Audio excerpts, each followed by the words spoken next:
Monsieur Rick Stafford.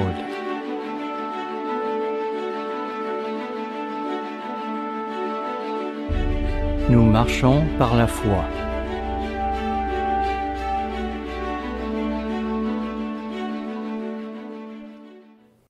Je ne suis sur Facebook que très rarement.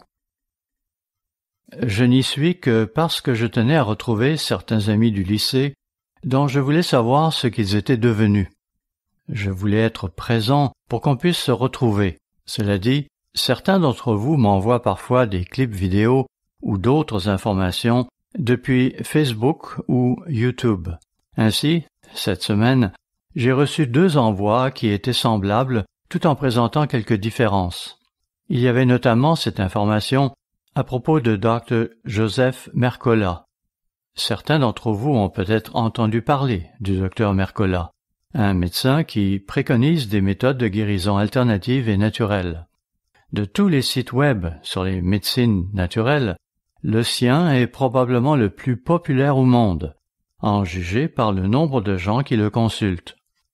Dès le début de la pandémie, causée par le COVID-19, il a tout de suite encouragé le port du masque. Mais, dans ce vidéoclip qu'on vient de m'envoyer, le Dr Mercola interviewait un scientifique canadien, un physicien réputé, qui montrait que les masques n'étaient pas tellement efficaces. Il se trouve que cette personne travaille aussi pour une organisation similaire à notre groupe de défense des libertés civiles, ici aux États-Unis. Il montrait donc que les masques n'étaient pas aussi efficaces qu'on se l'imaginait. Peut-être un peu efficaces pour empêcher d'autres personnes d'être infectées, mais pas assez pour nous protéger nous-mêmes. Au début, de même qu'à la fin de son vidéoclip, le Dr Mercola a dit « Peut-être est-ce maintenant le moment de promouvoir la désobéissance civile ». J'ai également reçu un clip vidéo de quelqu'un d'autre. Il s'agissait d'un ministre protestant du Tennessee, et laissez-moi vous le dire, il était tout feu, tout flamme, et ne mâchait pas ses mots. Il condamnait tous ces ministres qui manquaient de foi, les enjoignant de prendre exemple sur lui et de développer plus de foi. Il disait qu'il n'allait pas suivre les règles gouvernementales et qu'il n'allait pas permettre à quelqu'un de lui dire qu'il ne pouvait pas ouvrir ses églises pour y faire ce qu'ils avaient l'intention de faire. Puis il ajouta « Si on vous empêche de le faire, vous devez dire à tous vos ministres de commencer à suivre mon exemple. » Je me disais alors, voilà un type qui se rebelle contre la loi de Dieu, contre le sabbat, contre les jours saints, contre la véritable nature de Jésus-Christ, contre le véritable évangile de Jésus-Christ, et il dit à tout le monde de ne pas être un protestant. C'est incroyable. Le voilà qui prône la désobéissance civile. Note du traducteur. À ce point, M. Stafford s'est laissé emporter par ses émotions, et le voilà qui ne trouve plus les mots pour dire ce qu'il avait l'intention de dire. Et c'est alors avec une pointe d'humour qu'il demande à sa femme de le sortir d'embarras. Retour à M. Stafford. Je trouve étonnant qu'une telle attitude se manifeste à ce moment-ci. On entend de partout « c'est comme ça que je vois les choses.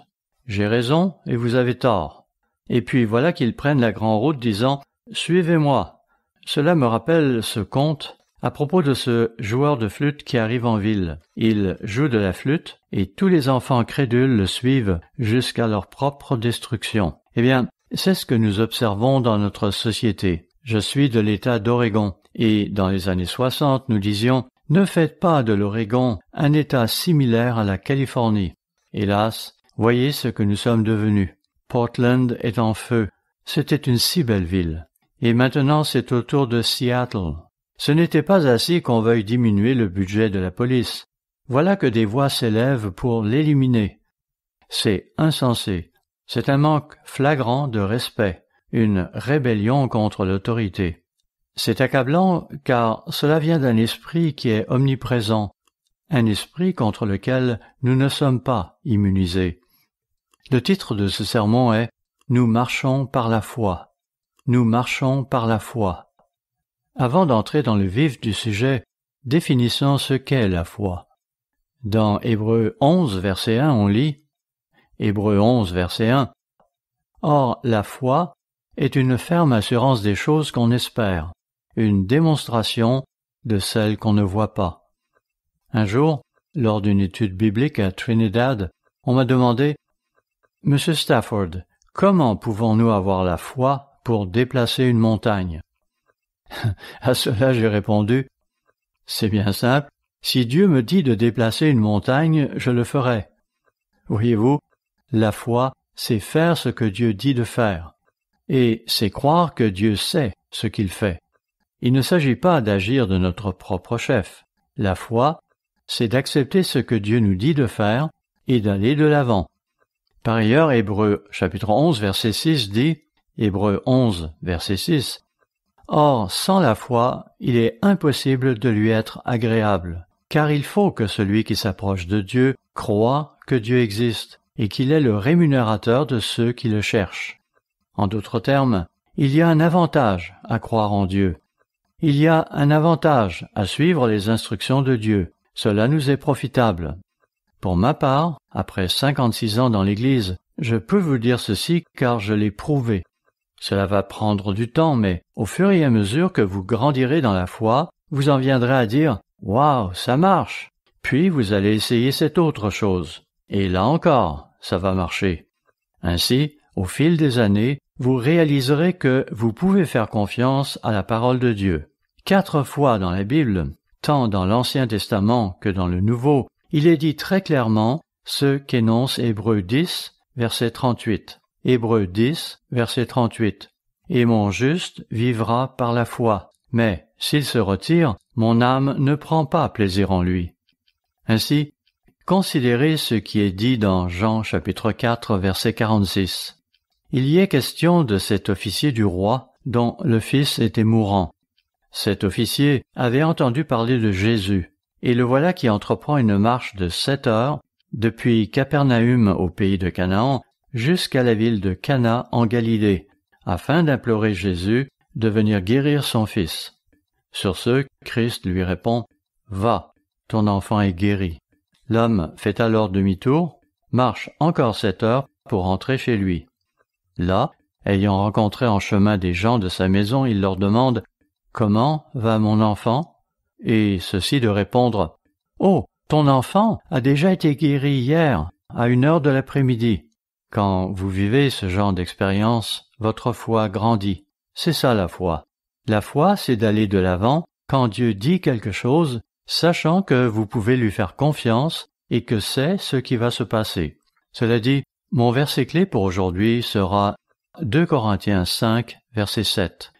2 Corinthiens 5, verset 7.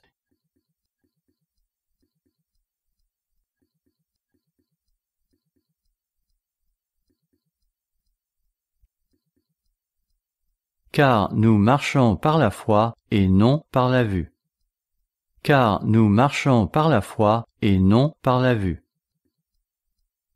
Beaucoup d'entre nous, peut-être même tous, ont entendu dire que cet énoncé doit être considéré comme une exhortation, un commandement ou un défi à relever.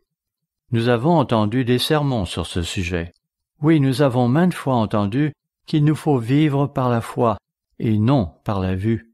Il y a eu aussi des études bibliques sur ce même sujet. Et, à vrai dire, frères et sœurs, ce n'est pas faux, sauf que ce n'est pas ce que dit ce verset. En effet, si vous retournez à 2 Corinthiens chapitre 5, verset 1, vous constaterez que Paul parlait de chrétiens vivant dans une tente physique, un corps humain. Bien sûr, nous attendons tous avec impatience le moment de notre résurrection, lorsque nous recevrons ce corps spirituel qui sera l'ouvrage de Dieu. Et Paul continue dans la même veine jusqu'à ce qu'il arrive au verset 7, qui joue en quelque sorte le rôle d'une parenthèse, histoire de clarifier un point important. Comprenez-vous à quoi il veut en venir lorsqu'il dit qu'en tant que chrétiens, nous marchons par la foi? Ce n'est pas que nous devons le faire, ou que nous allons le faire. Le fait est que nous marchons déjà par la foi, et il est vraiment très important de le comprendre. Je pourrais beaucoup élaborer sur ce thème, mais je ne vais pas le faire, car, depuis un certain temps, la tendance a été de réduire la durée de nos sermons. Il fut un temps où ceux-ci duraient parfois plus de 2 heures, puis on a réduit leur longueur à 1h30, puis à 1h15. Enfin, même avant l'arrivée de cette pandémie, on nous avait recommandé de ne pas dépasser 1 heure. Et c'est pourquoi, dans un contexte où nous voulons réduire notre exposition au virus, je vais même tâcher de limiter le mien entre 45 et 50 minutes. Je vais donc me contenter de vous exposer 12 façons qui montrent que nous vivons déjà par la foi aujourd'hui. Voici la première. Lorsque nous nous repentons et que nous nous faisons baptiser, nous faisons acte de foi. Acte 2, verset 38 nous dit de nous repentir et d'être baptisés pour le pardon de nos péchés, afin que nous puissions recevoir le Saint-Esprit. Si nous avons été baptisés, et si nous nous sommes repentis, la foi se traduit par l'assurance que tous nos péchés ont été effacés. Toutes les choses stupides et idiotes que nous avons faites, en enfreignant la loi de Dieu, et toute la honte et la culpabilité qui en résultent, c'est parti, c'est lavé. Nous sommes propres. Nous n'avons pas besoin de revenir en arrière et de ressasser sans cesse les choses du passé. Nous avons un nouveau départ. La foi consiste à croire en cela. Ainsi, lorsque nous avons fait ce que Dieu nous demande, que nous nous sommes repentis et que nous avons été baptisés, nous repartons à neuf. Aucune preuve de cela ne nous est fournie. Dieu l'a dit et nous le croyons. C'est ça la foi. Et voici la deuxième. Vous vivrez par la foi quand on vous aura imposé les mains. Vous savez, on ne reçoit pas l'Esprit de Dieu au moment du baptême. Quantité de passages y réfèrent clairement, et Actes chapitre 19 en est un que j'utilise fréquemment. Dans Actes chapitre 8, il est question de Simon, encore appelé Simon le magicien. Ce dernier avait remarqué que c'était par l'imposition des mains qu'on pouvait recevoir l'Esprit Saint. Oh, il avait été baptisé. Beaucoup de gens veulent se faire baptiser. Et vous savez, presque tous les membres potentiels à qui je rends visite vont aborder le sujet du baptême.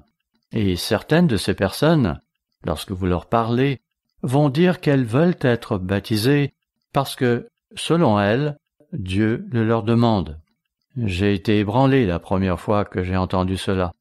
Ce n'est pas faire preuve d'une mauvaise attitude que de demander à être baptisé, mais comprenez bien qu'on ne reçoit pas l'Esprit de Dieu lors du baptême. Non, on ne recevra l'Esprit de Dieu qu'après avoir reçu l'imposition des mains. Simon le magicien avait une mauvaise attitude. Il était à la tête d'une entreprise florissante et ne voulait pas donner l'impression qu'il se soumettait à l'autorité de ses apôtres de Christ. C'est pourquoi il leur a proposé de les payer pour recevoir le Saint-Esprit, évitant ainsi de devoir se faire imposer les mains par quelqu'un que Jésus-Christ avait désigné pour accomplir un tel acte. Il ne voulait pas se plier, il voulait en faire à sa tête, et c'est pourquoi les apôtres ne lui ont pas imposé les mains. C'est que, lorsque vous vous faites imposer les mains, vous placez votre confiance en Jésus-Christ. Vous avez foi qu'il va prendre soin de vous à travers son Église. Comprenez que ce n'est pas un chauffeur de taxi qui vous impose les mains, ou un voisin, ou un parent. Non, ce sera le rôle d'un ministre fidèle de Jésus-Christ de vous imposer les mains lorsqu'il verra que votre attitude n'est pas semblable à celle de Simon le magicien, et que vous faites littéralement confiance à Dieu pour prendre soin de vous par l'intermédiaire de son Église. Cela correspondra à un acte de foi de votre part, qui vous accompagnera pour le reste de votre vie. Si vous oubliez cela, vous oubliez la raison première pour laquelle vous avez l'Esprit de Dieu. Je pourrais continuer. Il est très clair que, dans Hébreux 6, versets 1 et 2, il est question de l'imposition des mains, l'une des doctrines fondamentales de l'Église. Nous ne devons pas l'oublier, mais au contraire nous appuyer sur elle et aller de l'avant. Par ailleurs, Hébreux 13, verset 17, dit que nous devons nous soumettre à ceux qui sont désignés pour prendre soin de nous et nous aider, car le ministère sera tenu responsable. Oui, l'Église est responsable de vous. Troisième façon de marcher par la foi, par la prière et par l'étude de la Bible. Chaque jour, lorsque vous priez, lorsque vous vous agenouillez, dans la plupart des cas, vous priez en ayant foi que Dieu se soucie de vous, qu'il vous écoute et qu'il tiendra compte de votre prière. C'est une démarche de foi. Il en est de même de votre étude de la Bible. Certains diront peut-être « Pourquoi étudier ce livre encore et encore ?» Vous avez probablement lu et étudié la Bible à maintes reprises. Cette année, je veux la relire avec une nouvelle édition, en la marquant, et comme je me suis assigné la tâche de passer à travers 3 ou 4 pages chaque jour, j'atteindrai mon objectif d'ici à la fin de cette année. Ma femme se demande parfois pourquoi je ne viens pas me coucher. Alors je lui réponds que j'ai encore mes 3 ou 4 pages de lecture. Ça me privera un peu de sommeil, mais j'y tiens et je vais y arriver. Pourquoi est-ce que je fais cela? Parce que Romains chapitre 10, verset 17 dit que la foi vient de ce qu'on entend et ce qu'on entend vient de la parole de Christ. Et je crois que plus je peux avoir l'Esprit de Dieu en moi, mieux je me porterai et plus je serai capable de servir le peuple de Dieu. Donc, la prière et l'étude de la Bible sont une démarche de foi, et c'est ce que vous faites. Matthieu chapitre 5 parle des béatitudes, de ces bénédictions dont il a été question dans la sermonnette, notamment de la nécessité de faire preuve de miséricorde. Pourquoi voudriez-vous être miséricordieux? Qu'est-ce que ça va vous apporter? De même, pourquoi voulez-vous être humble? Pourquoi voulez-vous être contrit? Pourquoi voulez-vous faire toutes ces choses? Oui, pourquoi voulez-vous rechercher la justice? Pourquoi tenez-vous tant à suivre la voie de Dieu? Tout est une question de foi. Parce que Dieu l'a dit, nous allons le faire. Nous plaçons notre confiance en Dieu. Nous avons confiance qu'il sait ce qui tournera à notre avantage. Nous y croyons. Nous ne le comprenons pas toujours au départ, mais en rétrospective, nous réalisons qu'il avait raison. Je dois vous confier, frères et sœurs, que j'ai fait 2 grosses erreurs depuis que je suis dans l'Église. En fait, plus que cela. L'une d'elles était de nature commerciale. J'étais jadis un vendeur hors pair, mais je ne pouvais pas vendre quelque chose si je n'avais pas entièrement confiance en sa valeur. Je vivais alors en Nouvelle-Zélande, où je travaillais pour une société qui vendait des franchises pour un programme d'apprentissage assisté par ordinateur. C'était avant que ce programme ne devienne ce qu'il est aujourd'hui. Je me suis alors mis à recruter des gens qui ont dépensé 10 000 $ pour prendre une telle franchise. Et il s'est avéré que le tout était une arnaque. Le type en charge de cette société, après qu'il eut empoché l'argent que je recevais, a alors fermé l'entreprise et s'est enfui. Ça m'a vraiment fait mal. Mais cela m'a enseigné une grande leçon, à savoir que je pouvais être sincèrement dans l'erreur. J'ai également fait une grosse erreur dans l'Église. J'ai une fois pris une décision motivée par mes émotions, et j'ai essayé de la soutenir par la logique. Pendant un temps, je pensais m'être ressaisi, car j'étais toujours dans une église de Dieu, mais j'ai fini par me rendre compte qu'on n'y pratiquait pas le gouvernement de Dieu. Quand mon zèle à accomplir l'œuvre de Dieu finit par s'estomper, il m'a bien fallu reconnaître que j'avais fait fausse route. J'ai alors rebroussé chemin et ai avoué à Dr. Meredith que j'avais fait une grosse erreur. Savez-vous ce qu'il m'a répondu? Je parie que cette expérience vous a beaucoup appris. Effectivement, j'ai non seulement beaucoup appris sur les autres, mais aussi sur moi-même. À savoir que je peux faire une grosse erreur en toute sincérité quand je me fie uniquement à moi-même. Une 4e façon de marcher par la foi, c'est d'observer le sabbat et la fête des tabernacles, toutes 2 des convocations commandées. Je n'ai jamais compris l'Église adventiste qui observe le sabbat, mais pas les jours saints. Pourtant, Jésus-Christ l'a fait. J'ai un copain avec qui je joue au golf, et il m'a demandé un jour pourquoi j'observe la fête, pourquoi j'observe le sabbat, et pourquoi je ne mange pas de porc.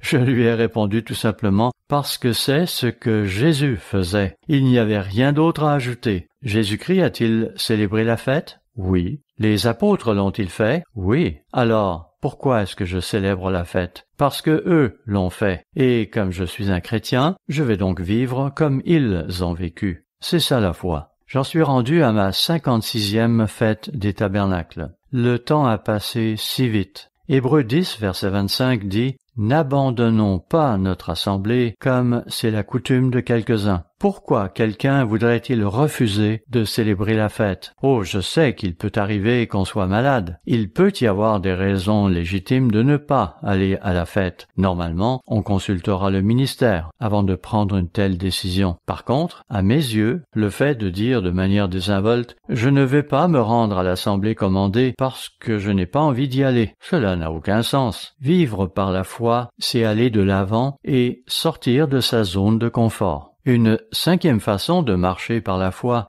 c'est de pratiquer la dîme. Il en est question dans Malachie chapitre 3 verset 10, où Dieu nous lance le défi « Mettez-moi de la sorte à l'épreuve ». Il nous dit en essence « Faites ce que je dis, testez-le et voyez comment cela fonctionne pour vous ». Il y a 56 ans, je me suis également mis à fixer un pourcentage pour mes offrandes, car les offrandes doivent refléter la façon dont nous avons été bénis. Je pensais devoir agir ainsi, fixer un pourcentage. Entre-temps, avec le développement des services bancaires automatiques, c'est la banque qui le fait pour moi automatiquement. J'ai donc pris cette décision une fois pour toutes, il y a 56 ans. Payer la dîme et donner des offrandes, c'est donc marcher par la foi. Une 6e façon de le faire, c'est lorsque nous demandons une onction. Vous savez, quand vous êtes malade, vous pourriez avoir tendance à croire qu'il suffit de s'adresser à Dieu personnellement, et c'est ce que je faisais à mes débuts. Puis j'ai demandé à M. Ames ce qu'il en pensait. Il m'a alors fait remarquer ce qui est écrit dans Jacques chapitre 5 au verset 14 et 15. Jacques chapitre 5 versets 14 et 15. « Quelqu'un parmi vous est-il malade ? Qu'il appelle les anciens de l'Église, et que les anciens prient pour lui en loignant d'huile au nom du Seigneur. La prière de la foi sauvera le malade, et le Seigneur le relèvera. Ainsi, lorsque vous vous blessez la main avec une scie, ou que vous êtes allongé sur l'autoroute, vous allez certes demander à Dieu d'intervenir, mais vous allez aussi demander d'être oint par un de ses ministres. Notez cependant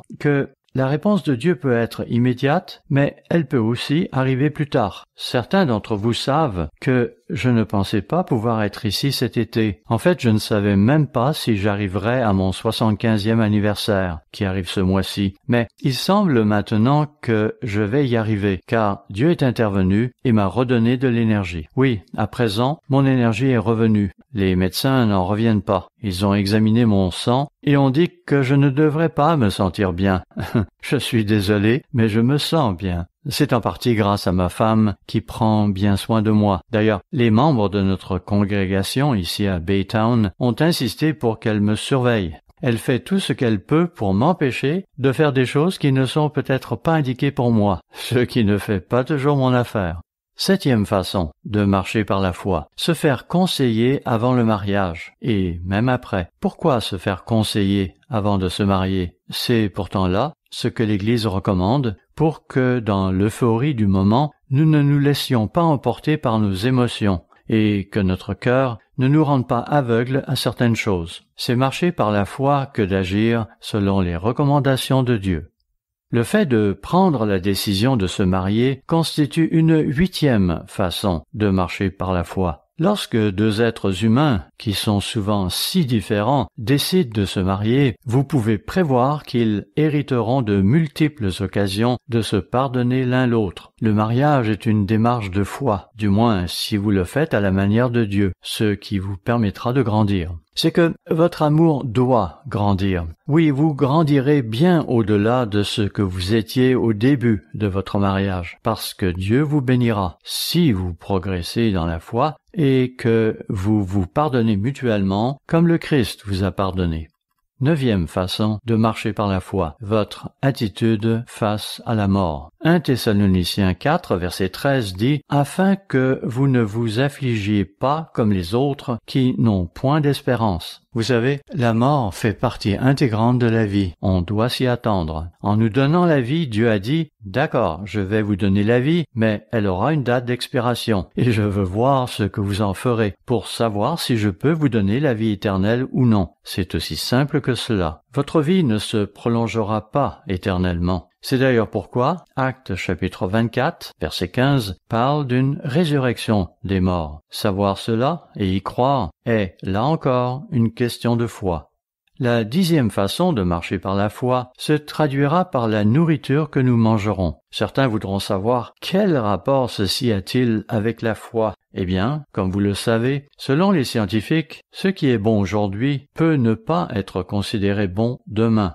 Ainsi, il fut un temps où l'on disait que le chou frisé était bon. Maintenant, on prétend que le chou frisé est l'une des pires choses que l'on puisse manger, à moins qu'il ne soit biologique. En effet, on s'est rendu compte qu'il contient en fait plus de pesticides et d'herbicides que n'importe quel autre légume, à moins qu'il ne soit biologique. Et qu'en est-il des œufs? Jadis, on disait qu'il faut les proscrire, parce qu'ils sont source de cholestérol. À présent, on nous dit qu'ils sont bons pour nous. Mais pourquoi s'intéresser à tout cela? Parce que 1 Corinthiens chapitre 3, versets 16 et 17 mentionne que nous sommes le temple du Saint-Esprit et que Dieu nous a donné ce corps pour que nous en prenions soin. Il nous observe pour voir comment nous allons suivre ses recommandations. Lisons-le. 1 Corinthiens 3, versets 16 et 17. Ne savez-vous pas que vous êtes le temple de Dieu et que l'Esprit de Dieu habite en vous? Si quelqu'un détruit le temple de Dieu, Dieu le détruira, car le temple de Dieu est saint et c'est ce que vous êtes. Je me suis intéressé à la santé et à la nutrition depuis l'âge de 20 ans, donc depuis 55 ans, et j'ai étudié de nombreux types de régimes.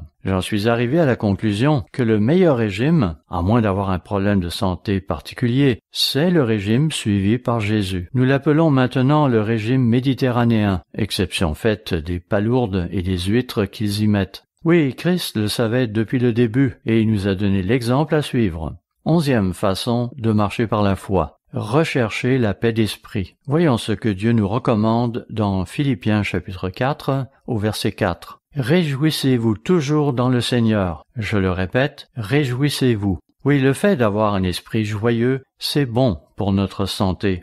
Mon esprit est naturellement porté vers le côté humoristique des choses. Mais il a fallu pas moins de 7 ans à nos frères et sœurs de Houston pour s'habituer à mon sens de l'humour.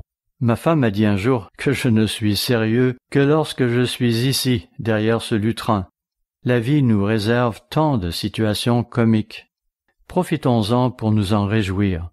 Le verset 6 enchaîne disant, Philippiens 4, verset 6, « Ne vous inquiétez de rien, mais en toute chose, faites connaître vos besoins à Dieu par des prières et des supplications, avec des actions de grâce. » Entre nous, je dois le reconnaître, j'ai éprouvé beaucoup de stress hier, lorsqu'on m'a invité à contribuer ce petit discours pour l'arrière-scène de l'œuvre 2021.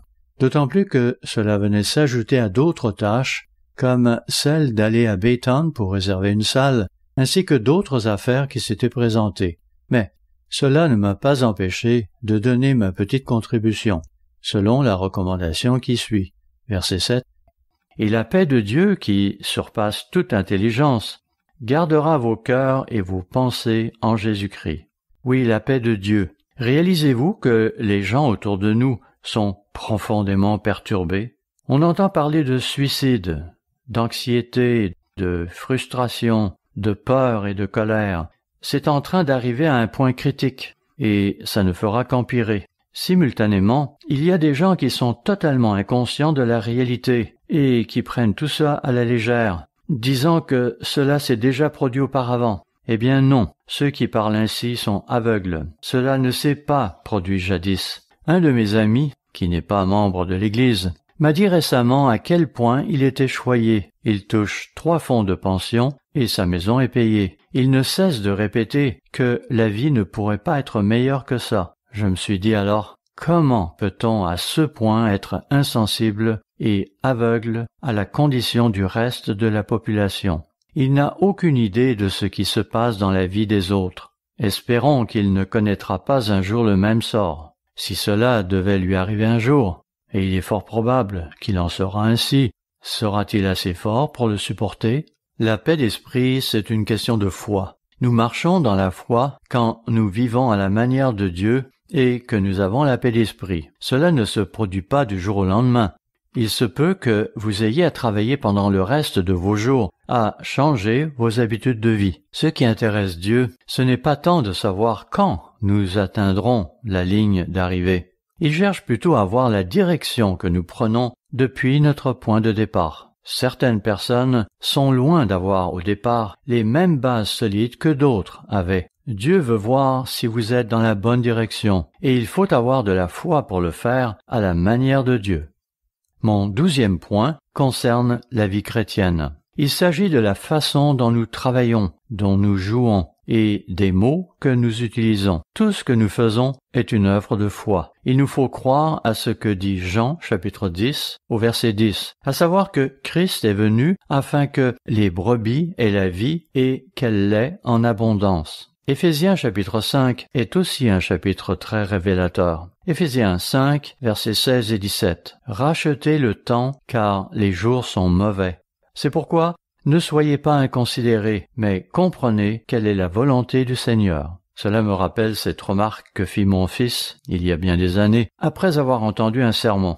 Il avait dit « Papa, c'était un bon sermon, mais en quoi cela me concerne-t-il » Sa réflexion m'a marqué, et j'ai alors réalisé que nous devons non seulement enseigner la parole de Dieu, mais il nous faut aussi la rendre applicable à la vie d'aujourd'hui, car nous devons en faire notre mode de vie. Cela ne doit pas se résumer à une philosophie, à une croyance. Nous devons en faire notre mode de vie. Qu'est-ce qui rend l'exercice de foi si difficile pour certaines personnes? C'est parce que, pour vivre par la foi, il faut du courage et de la force. Dans un petit discours que j'ai prononcé récemment, discours qui sera peut-être diffusé dans la vidéo L'arrière-scène de l'œuvre 2021, je parlais de nos frères des Caraïbes et de ce qu'ils traversent actuellement et comment ils se sont serrés les coudes pour s'entraider, notamment en se partageant de la nourriture. Ils se sont vraiment beaucoup entraidés. À la fin de mon petit discours, j'ai mentionné à quel point cela me rappelait l'époque où je pratiquais la lutte au lycée. Durant un tel match, lorsque vous vous retrouviez plaqué au sol, le regard tourné vers le haut, vous pouviez voir ce slogan écrit en grosses lettres sur le plafond. « Quand tout va mal, seuls les durs persévèrent. » Nous vivons présentement une telle situation. En effet, nous vivons actuellement des moments difficiles, et ils vont l'être encore plus bientôt. Et seuls les fidèles resteront debout et en sortiront renforcés. Nous allons grandir dans la foi parce que nous marchons dans la foi. Mais pour y parvenir, il nous faut, comme le dirait Dr Meredith, nous soumettre à Dieu inconditionnellement. C'est la différence entre le baptême de Jean et le baptême de Jésus mentionné dans Actes chapitre 19. Cela implique une soumission totale et inconditionnelle. Fini cette tendance à vouloir imposer son opinion et sa façon de voir les choses. On s'en remettra entièrement à Jésus-Christ qui prend soin de nous. Celui qui adopte ce principe de vie récoltera d'énormes bénédictions. Considérons l'exemple d'Abraham. Pourquoi a-t-il fallu à Dieu tant de décennies avant d'en arriver à dire ce que nous lisons dans Genèse chapitre 22 au verset 12, Genèse 22, verset 12. « Je sais maintenant que je peux te faire confiance. » Il est un fait que Dieu connaît chacune de nos pensées, comme je l'ai expliqué plus en détail dans une étude biblique consacrée à ce thème. Comprenez bien que nos pensées ne sont pas des péchés, tant que vous ne les laissez pas prendre racine en vous, auquel cas elles vont produire des sentiments et des émotions. Ainsi, lorsque vous vous surprendrez à éprouver une mauvaise émotion, ce sera le moment de changer votre façon de penser, et il vous sera possible de le faire avec l'aide de Dieu. Soyez donc vigilants et ne succombez pas à de telles pensées. Si vous deviez néanmoins voir naître en vous certains sentiments ou certaines émotions, la colère, la rage, la jalousie, la convoitise ou d'autres choses répréhensibles, avant de passer aux actes, il y aura là un intervalle de temps où l'Esprit de Dieu pourra intervenir. J'ai mentionné dans mon étude biblique que lorsque j'ai une mauvaise pensée, je me dis « Oh, je ne veux pas de cette pensée. C'est une mauvaise pensée. » Vous pouvez alors la faire sortir. Et ce n'est pas un péché d'avoir une mauvaise pensée. Cependant, si vous lui permettez de prendre racine et de progresser, elle peut devenir un péché parce qu'elle affectera vos sentiments, vos émotions et ensuite vos actions. Tout cela est très complexe. C'est pourquoi Dieu a mis tant d'années avant de pouvoir dire au sujet d'Abraham « Bon, maintenant je sais ce que tu pensais. Tu ne voulais pas le faire et tu as pensé à ne pas le faire, mais tu m'as fait confiance, alors tu l'as fait. Maintenant, je sais que je peux te faire confiance. » C'est ce que Dieu fait avec vous et moi. Il veut savoir s'il peut nous faire confiance. Vous pouvez poursuivre votre recherche et examiner la vie de Joseph. Vous pouvez également lire l'histoire de Daniel et de ses 3 amis. Tous ces individus ont été éprouvés et testés. Tenez, prenez le cas de Noé et considérez sa vie. Tout allait bien pour lui, jusqu'à ce que Dieu lui demande de se lancer dans la construction de cette arche. Le voilà qui s'objecte. « Mais pourquoi ? Je suis loin de l'océan ici. » Mais Dieu insista, disant « Fais ce que je dis. » Alors Noé dit « C'est bien, Seigneur. Je ne comprends pas le bien fondé de la chose, mais je vais le faire. » Et il l'a fait. C'est ce qui arrive à la plupart d'entre nous. Plus tard, on regarde en arrière et on se dit « Oh, maintenant je comprends. » C'est la même chose qui se passera lors de l'élection d'un nouveau président. Nous avons tous nos opinions et nos attentes, mais seul Dieu sait qui il veut à ce poste, qui va accélérer ou ralentir le déroulement des choses qu'il a en tête. J'aime ce que M. Weston a dit, à savoir qu'il ne lui viendrait jamais à l'idée de voter contre ce que Dieu veut. Cela ne signifie pas que nous sommes indifférents à ce qui se passe autour de nous. Le fait est que nous souffrons en voyant ce qui se passe. J'aime l'Oregon, mais je ne peux plus y vivre. Même si j'avais le choix d'y vivre, je resterais ici, parce que, pour l'instant, j'ai encore l'impression d'être en Amérique. Je suppose que même cela pourrait changer un jour, mais pour l'instant, j'apprécie beaucoup le Texas. Nous observons quantité de choses autour de nous. Dieu éprouve les gens en les soumettant à divers tests. Ce mouvement de réhabilitation qui parcourt notre société a apporté de nombreux principes salutaires. La Société des alcooliques anonymes s'est dotée d'un slogan aussi bref qu'évocateur. Laissez faire, laissez agir Dieu. Il est si difficile pour les êtres humains de lâcher prise. Nous voulons rester en contrôle. Nous ne voulons pas sortir de notre zone de confort. J'ai parlé à des personnes qui étaient dans le club d'orateurs et qui ont été sévèrement corrigées. Leur réaction ? C'est fini, je n'irai jamais plus au club d'orateurs. Je crois avoir partagé avec vous mon histoire à propos de Betty Palmer. En 4e année, je sortais avec Betty Palmer. Elle était l'amour de ma vie. Mais voilà que l'année suivante, Bonnie Burkhart entrait dans le décor. Celle-ci m'a alors informé sans aucun ménagement que Betty voulait ravoir son collier. C'était plutôt blessant, n'est-ce pas? Mais ce n'est pas tout. Figurez-vous que, le jour suivant, je remarquai que c'était Rodney Lee qui portait à présent le collier de Betty. Alors là, j'avoue que j'étais effondré. Et j'ai dit, « C'est fini, j'en ai fini avec les femmes. » Frères et sœurs, comprenez que Dieu veut que vous sortiez de votre zone de confort. Mais pour y parvenir, vous devrez apprendre à passer l'éponge. Dieu veut voir que nous sommes renforcés par nos épreuves, que nous n'allons pas faiblir. Oui, nous allons devenir plus forts en grandissant dans la foi. Plus tard, j'ai encore eu une autre petite amie. À elle, je pouvais accorder toute ma confiance, car elle avait 84 ans. Oui, j'avais besoin d'une amie là-bas, car j'étais seul, avec la responsabilité de 6 églises et aucun ancien local pour m'aider. Il est vrai que je disposais aussi d'une super équipe de diacres, et ils étaient formidables. Mais Mamie Krautzer était vraiment une véritable amie. Et un jour, après que j'eus traversé diverses épreuves, elle m'a fait cette déclaration. Elle a dit, « Si tu penses que Jésus-Christ ne peut pas diriger son Église, alors tu ne connais pas Jésus-Christ. » Parlons maintenant un peu de l'Église de l'ère de Philadelphie mentionnée dans Apocalypse chapitre 3. Il y avait essentiellement deux choses qui distinguaient cette ère de toutes les autres ères de l'Église de Dieu. Premièrement, ils avaient un réel zèle pour aller de l'avant lorsque Dieu leur ouvrait une porte. Et deuxièmement, ils avaient la clé de David. La clé de David, comme nous le disons souvent, cela a rapport au gouvernement dans l'Église. Si vous lisez le récit de David, vous remarquerez quelque chose de remarquable chez lui. Il faisait entièrement confiance à Dieu pour qu'il s'occupe de ses affaires. Il ne ressentait aucun besoin de prendre les choses en main. Il n'avait pas besoin de l'appui de tout un groupe démocratique pour dire « Nous ne sommes pas les seuls à ressentir cela ». C'était le stratagème qu'employait Corée. Il n'était pas question de doctrine. Corée et ses partisans n'appréciaient tout simplement pas la façon dont Moïse administrait les choses. Nous n'avons pas ce problème ici dans les Caraïbes.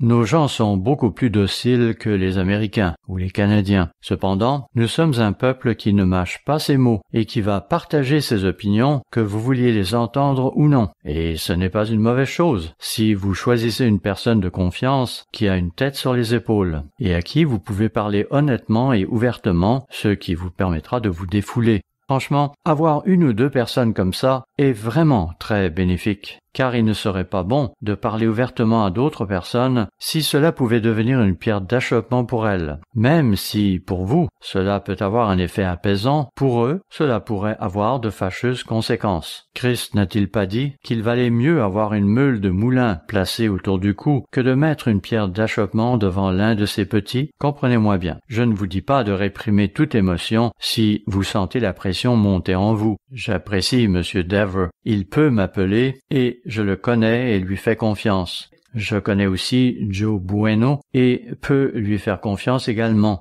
J'ai aussi mon groupe de leadership avancé. Ils sont des gens ouverts, honnêtes et directs qui savent exprimer leurs opinions et nous les écoutons et les laissons parler et cela nous est profitable.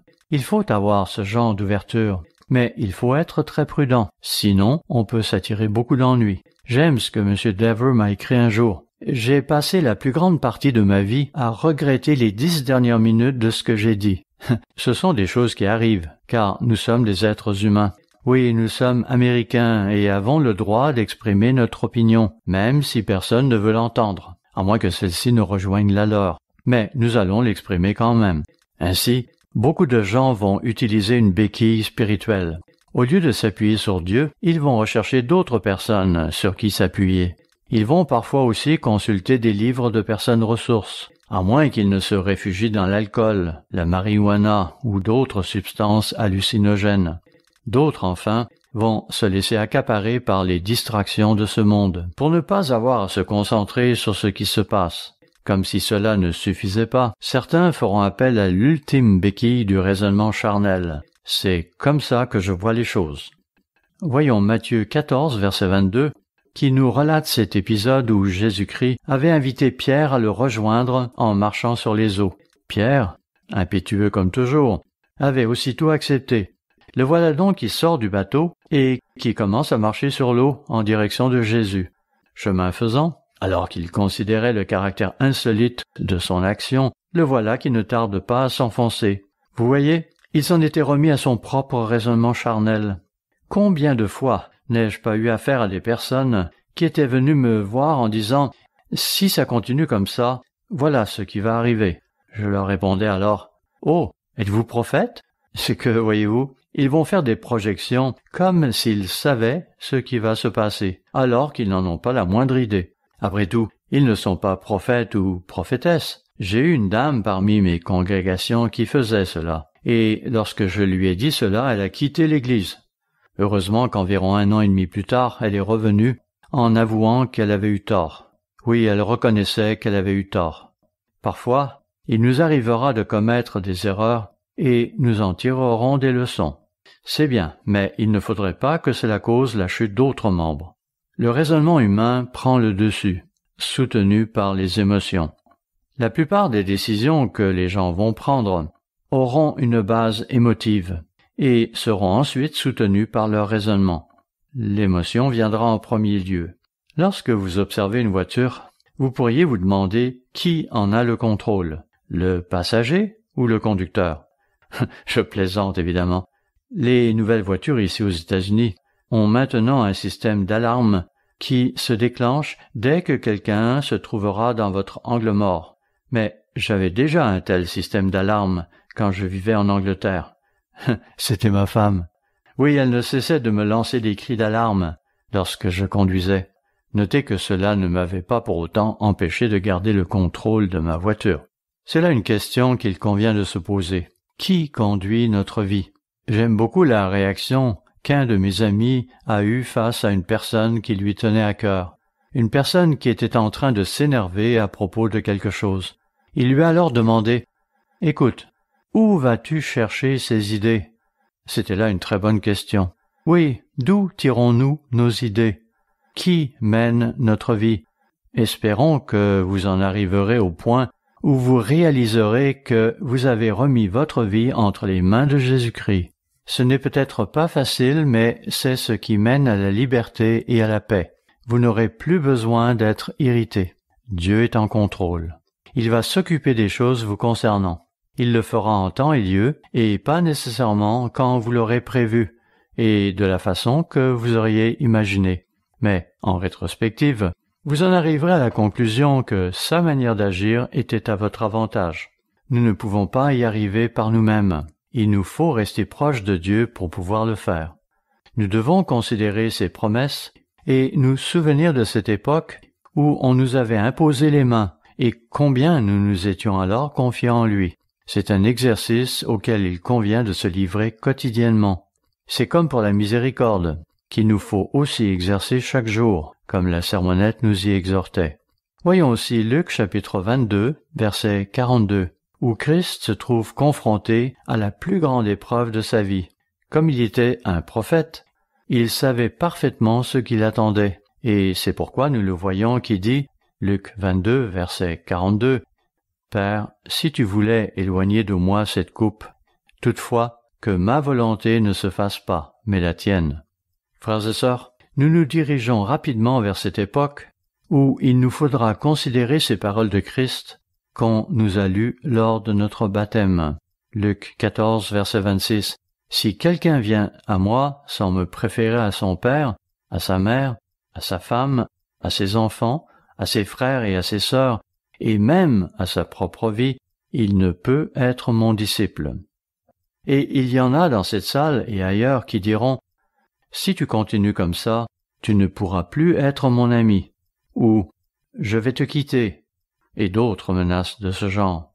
Ces jours arrivent et vous allez devoir revenir en arrière et vous rappeler que vous avez pris l'engagement au moment de votre baptême que vous ferez entièrement confiance à Jésus-Christ, que vous allez être fort, que vous allez être courageux et que vous allez faire tout ce que vous pourrez pour aider et encourager les autres à rester fidèles, parce que nous marchons chaque jour par la foi.